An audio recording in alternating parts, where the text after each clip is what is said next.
Petrol दरवाढी विरोधात आमदार जितेंद्र आव्हाड यांचे अनोखे आंदोलन, बैलगाडी घोडागाडीने महापालिकेकडे मोर्चा। राष्ट्रवादी काँग्रेसचे आमदार जितेंद्र आव्हाड यांनी पंतप्रधान नरेंद्र मोदी यांनी केलेल्या इंधन बचतीच्या आवाहनाचा निषेधार्थ अनोखे आंदोलन केले।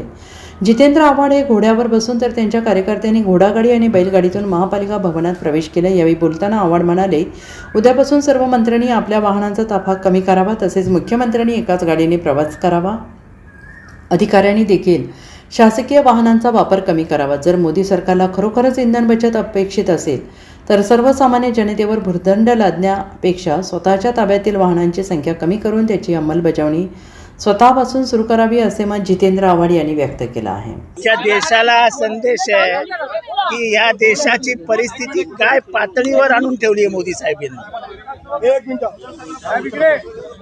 बंगालचं इलेक्शन होईस तर चूप बसले, त्याच्यानंतर सर्व नाटक सुरू झालेलं आहे। स्वतः परदेशी फिरायचं आणि लोकांनी इथे उपाशी राहायचं। एक प्रसिद्ध घोषणा आहे, वारे मोदी तेरा खेल, सस्ती दारू महंगा तेल। आज तेलाचे भाव गगनाला भिडले, काय नाही फरक पडत। इथे एकेका मंत्र्याच्या मागे 60 गाड्या फिरतायत। सगळा तमाशा करून टाकला देशाचा। गरिबाने मरा। मोदींच्या ताफ्यामध्ये, भाजपच्या ताफ्यामध्ये अनेक गाड्या फिरतात, मात्र पाहिलं ताफ्याचा प्रश्न आहे। प्रश्न हा आहे, या देशाची परिस्थिती गेले वर्ष 2 वर्ष अशीच आहे आणि ही अजून ह्याच्यापेक्षा खाली जाणार आहे। परिस्थिती सुधारणार नाहीये। महाराष्ट्र देशामध्ये कधी नव्हे एवढी महागाई होणार आहे।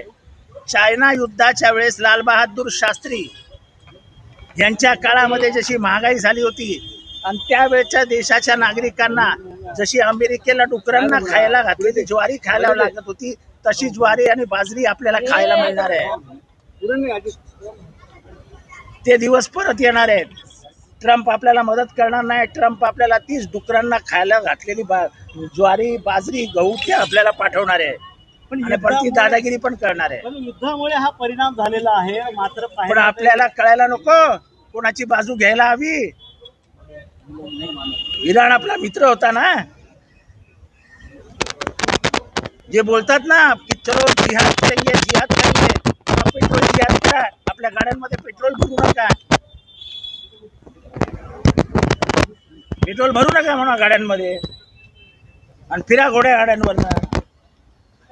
अरे गरीबाला घोडा पण परवडणार नाही, त्याला खायला काय घालणार, पैसे कुठून आणणार? गेल्या काही दिवसापासून महाराष्ट्रात सीएनजी साठी सगळ्यासाठी रांगा लागतील। त्याच्या पुढे रेशनच्या दुकानांसमोर सुद्धा रांगा लागतील। इतकी वाईट परिस्थिती या देशाची होणार आहे। Bureau report, SPN Marathi, Thane.